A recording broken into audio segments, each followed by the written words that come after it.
dag ætlum við að fagna 30 ára starfsafmæli neyðarmóttökunnar. Hún var formlega opnuð 8. mars 1993. Neyðarmóttaka móttaka fyrir þolendur kynferðisofbeldis. Neyðarmóttakan staðsett á bráðamóttökunni. Það herbergi fyrir utan bráðamóttökuna og það opið hjá okkur allan sólarhringinn og við vinnum á mestu hluta á bakvöktum. Þar sem útköllin eru svona flest málin koma helgar, kvöldin og þannig að það alltaf bara opið og það alltaf hægt að koma. Byrjum bara á að taka sögu hjá viðkomandi og það fer eftir sögunni hvað hefur gengið á, hvað gert í rauninni. Ef að málin eru þannig að þau eru ný, ef maður getur sagt, atburðurinn hefur nýlega skeð, að þá oft kemur fólk annaðhvort sjálft, fer með sjúkrabíl eða í lögreglufylgd eða bara með vinkonu eða fjölskyldumeðlim. Þá tökum við bara viðtal og móttöku. Það sem í boði að fá viðtal, læknisskoðun sem svona réttarmeinafræðileg skoðun, þar sem við tökum sýni og söfnum sýni fyrir lögreglu. Það hægt að fá lögreglu á staðinn, lögmann og síðan fá allir sem vilja tilvísun í áfallateymi Landspítala.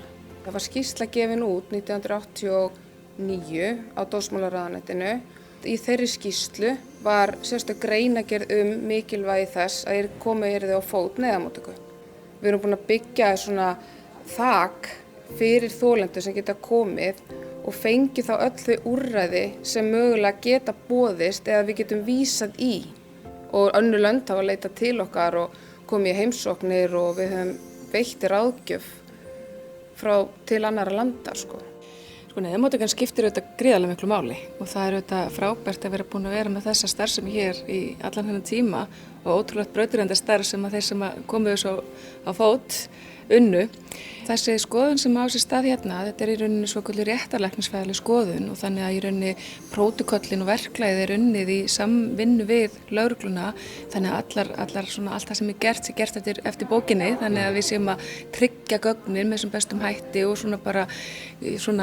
hvernig þau fara á milli. Og það getur auðvitað skipt mjög miklu máli því að við sjáum það og höfum náttúrulega séð það bara gegnum tíðina að þessi gögn sem tekin hér og þessi vinna sem fer fram hjá neyðarmóttökunni, það getur auðvitað bara skipt sköpum þegar kemur að bara sönnunarfærslu í þessum málum. Okkar sýn svo að neyðarmóttakan einn mikilvægasti hlekkurinn þegar kemur að þessum málum, þessum brotum. Við eigum í góðu og miklu samstarfi við neyðarmóttökuna.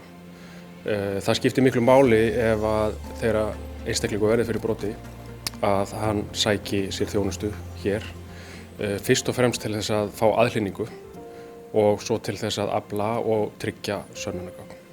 Því fyrr því betra. Ef að gerandi neitar fyrir brot eða að hafa verið í samskiptum við brotaþola, að þá geta sýnin sýnt fram á annað.